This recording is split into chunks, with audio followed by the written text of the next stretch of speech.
Audio Jungle.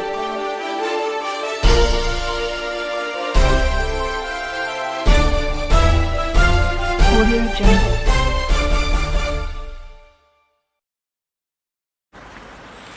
तो पुण्यात्माओं, ऐसे तो आपको भी कोई कह सकता है कि आपके गुरुजी का ज्ञान ठीक नहीं, तो उससे प्रमाण लीजिए और फिर अपने प्रमाण दीजिए, और फिर भी आपको कोई भिन्नता लगे तो बेशक किसी को स्वीकार कर लीजिए। लेकिन दास ये दावे के साथ कहता है कि इस विश्व के अंदर इस दास के अतिरिक्त न तो तत्व ज्ञान है और न ही भक्ति का कोई मंत्र समाधान है। सबके पास यूजलेस मंत्र है, मोक्षदायक नहीं है, वो सब झूठे और गलत मंत्र है, शास्त्र विरुद्ध ज्ञान है। ये ढोल के डंके पर कहते हैं। और ऐसा है तो प्रमाण दे कोई हमारे सामने आए। हमने अध्यात्म ज्ञान चर्चा का एक प्रोग्राम चलाया, उसमें सामने आए और अपना पक्ष प्रस्तुत करें।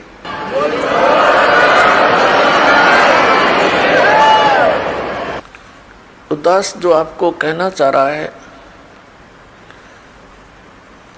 वो इस विषय में है कि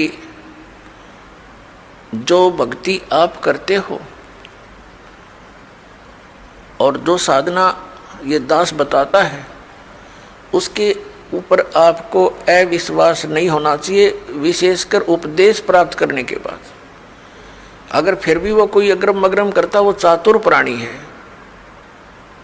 उसने 1 2 4 20 हजार 2000 को मूर्ख बना रखा होगा, वो गुरु पद प्राप्त कर चुका है, उन औरों को अभी उलझाना ही चाहता है। अन्यथा इतने प्रमाण देखकर तो मूढ़मती भी इंसान समझ जाता है कि यह संत क्या बताना चाहता है। तो कहने का दास का तात्पर्य ये है कि जब आप उपदेशी हो जाओ उसके बाद आप दास के वचन सुनो और उनको फाइनल मानो।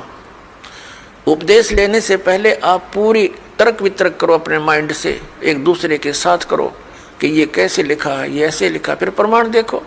हमने तो अध्याय और उनके पृष्ठ नंबर और अध्याय नंबर, उनके श्लोक नंबर दे रखे हैं, आपके प्रमाणित ग्रंथ होंगे। पुण्यात्माओं, दास अपनी तरफ से एक शब्द नहीं बोलता, क्योंकि हम जीव हैं। जीव जो अपनी तरफ से बोलेगा वो यदि ग्रंथों से परिचित नहीं है तो जीव सतर का ही बोल सकता है। लेकिन दास ने उन सदग्रंथों को पढ़ा है जो गॉड गिवन है, और गॉड गिवन जो विचार हैं वो जीव सतर से बाहर होते हैं। गॉड गिवन परमात्मा दत्त जो ज्ञान है उस पर जीव सोच ही नहीं सकता वहां तक, तो उनको हमने फाइनल ही मानना होगा। दैट्स ऑल, ये समझ लेना। और ये आपको निश्चय हो जाना चाहिए कि दास जो बोलेगा वो सदग्रंथों से ही बोलता है। जो सदग्रंथों में लिखा है और जिसको हमारे धर्मगुरु समझ नहीं सके, दास उनको समझा रहा है कि इस सदग्रंथ का कहने का तात्पर्य ये है, ये न्यू का न्यू लिखा हुआ है, एज इट इज रिटन है, जो का त्यों लिखा हुआ है, और उसको हमारे धर्मगुरु समझ नहीं सके। बस इतनी सी बात है। अब धर्मगुरु कौन होता है? जो धार्मिकता और सदग्रंथों का ज्ञान दे, और जो सदग्रंथों के विपरीत ज्ञान देता है और आपस में लड़ाके मारता है, वो ना धर्मगुरु है ना उसके धार्मिकता आसपास है, वो तो एक राक्षस व्यक्ति है। पीछे आप देखते आए हो, हिंदुओं के गुरु मुसलमानों के साथ लड़ाते हैं, मुसलमानों के गुरु हिंदुओं के साथ लड़ाई करवाते हैं अपने उल्लू सीधा करने के लिए, और वो हमें मूर्ख बनाते रहे। अब हम देखेंगे अपने सदग्रंथों को, और सदग्रंथों में वर्णित विधि है, उससे हम मोक्ष प्राप्ति करेंगे। कई बोली आत्मा, क्योंकि हम युगों युगों से अज्ञान से परिपूर्ण हैं, अब ये तत्व ज्ञान प्राप्त हुआ है तो हम वकील बन जाते हैं उस अज्ञान आधार से। तो उसमें आप जी ने ये सोचना चाहिए, यदि हम विद्वान होते तो हमें यह ज्ञान पहले ही प्राप्त होता। आप विद्वान नहीं, बुद्धिमान अवश्य, लेकिन उस बुद्धि का दुरुपयोग करके आप भगवान से दूर हो जाओगे। इस दास ने जो मार्गदर्शन किया है ये गॉड गिवन है, ये किसी डूम बाट के गीत नहीं है। तो इसके अंदर आप जी ने बिल्कुल सोचना बंद कर देना चाहिए। उपदेश लेने के बाद, उपदेश लेने से पहले आप बिल्कुल वकील बने रहो, खूब अच्छी तरह निरीक्षण करो हर एक बात का, और तब दीक्षा ग्रहण करो। दीक्षा ग्रहण करके अब यदि गुरु जी के वचनों में आपको अविश्वास होता है तो आपका नाम खंडित हो जाता है, भगवान से दूर हो जाते हो। इसलिए दास सबसे पहले आपको ज्ञान ग्रहण करने के लिए पुस्तकें देता है, सीडी बना रखी है, ये सुनो देखो, मिलाओ दूसरे संतों से, और जब आपको संतुष्टि हो जाए कि ये मार्ग फाइनल है, सही है, तो दीक्षा लो, अन्यथा मत लो। तो जो दास फिर आपको जो भी ज्ञान दे, आप एक अच्छे विद्यार्थी की तरह निरसंशय होकर सुनो, श्रद्धा से सुनो, ब्लाइंड फेथ करके सुनो। पुण्यात्माओं, श्रद्धालु हमेशा अपने गुरुजी के वचन पर अंधविश्वास करता है और वही सफल होता है। लेकिन इस गुण का इन नकली गुरुओं ने दुरुपयोग कर लिया। जितने भी आप देखते हो ये संत और इनके पास गए हुए डिवोटी कितने समर्पित हैं। वो गुरुजी जो भी ज्ञान बताते हैं शिरोधार्य होता है। उनके विषय में कोई कहता है जैसे तत्व ज्ञान के आधार से हमारे भक्त अन्य संतों के शिष्यों को बताते हैं कि आपकी साधना ठीक नहीं, आपके गुरुजी के पास मोक्ष मार्ग नहीं, तो वो बहुत दुखी हो जाते हैं और कहते हैं आप मेरे गुरुजी के बारे में कुछ ना बोलो। तो पुण्यात्माओं, वो ड्यूटी तो सही है, उनका आस्था होनी ही चाहिए, लेकिन वो नकली गुरुओं के पास वो श्रद्धा बनाए बैठे। जिस व्यक्ति ने उसको आम का पौधा बता करके बबूल दे रखा है, वो पूरा विश्वास किए बैठा है उस नकली आदमी पर। तो उस व्यक्ति को चाहिए कि इस व्यक्ति ने मेरे पौधे को ये बबूल क्यों बताया, उसकी फिर पूरा निरीक्षण करना चाहिए, तब उसकी सिंचाई करना, तो बबूल बोने का क्या यूज।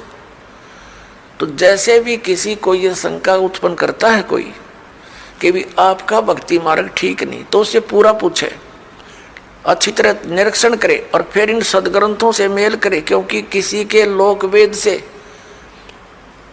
यानी कहने सुनने मात्र से अपने पद से डगमग होना ठीक नहीं। अपने आत्माओं, ये दास आपको जो ज्ञान देता है ये शास्त्र अनुकूल है।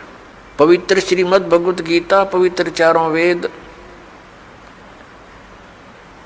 और पवित्र पुराण, ये पवित्र हिंदू धर्म के श्रद्धालुओं के लिए शिरोधार्य हैं। और हमने शिरोधार्य का अर्थ होता है इनमें जो लिखा है वो सत्य है, और इससे बाहर कोई बताता वो असत्य है। असत्य डुप्लीकेट और सत्य ओरिजिनल। तो ओरिजिनल वस्तु से लाभ होगा, डुप्लीकेट से नहीं होगा।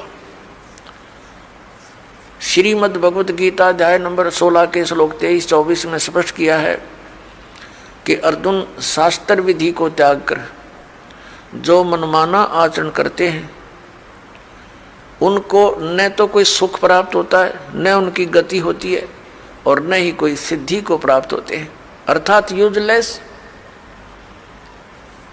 तो फिर फायदा क्या उस भक्ति के करने का।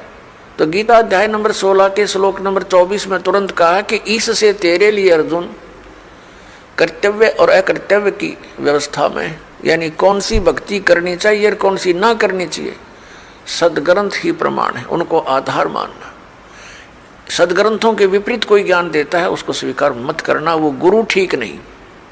भावार्थ ये है इस पवित्र सदग्रंथ के इस श्लोकों का। पुण्यात्माओं, अब ये इतिहास है हमारे हिंदू धर्म के धर्मगुरुओं का, इनके द्वारा दिए गए स्पिरिचुअल नॉलेज का। इन आचार्यों और शंकराचार्यों और हमारे धर्मगुरुओं को कख नहीं पता था हमारे सदग्रंथ क्या बताते हैं, और ये के लोक वेद सुनाया करते थे। ये क्या कहते हैं कि जीव ही ब्रह्म है, अयम आत्मा ब्रह्म, ये आत्मा ही परमात्मा है। और फिर दूसरी तरफ कहते हैं श्री कृष्ण की, श्री विष्णु जी की और श्री शंकर भगवान की पूजा करनी चाहिए। बताओ, और उधर देवी की पूजा करते हैं और इनको भगवान बताते हैं। इनके विषय में लिखा है, स्पष्ट है कि ये भगवान है ही नहीं जिनको ये भगवान बनाकर हमें पूजवाया करते थे। तो पुण्यात्माओं, ये सौभाग्य आपका कि परमात्मा ने आपको शिक्षित किया, इस दास को अध्यात्म ज्ञान युक्त किया। अब देखना पूरे विश्व में यह ज्ञान जाएगा और सब मानव का कल्याण हो जाएगा। बोलो सतगुरुदेव।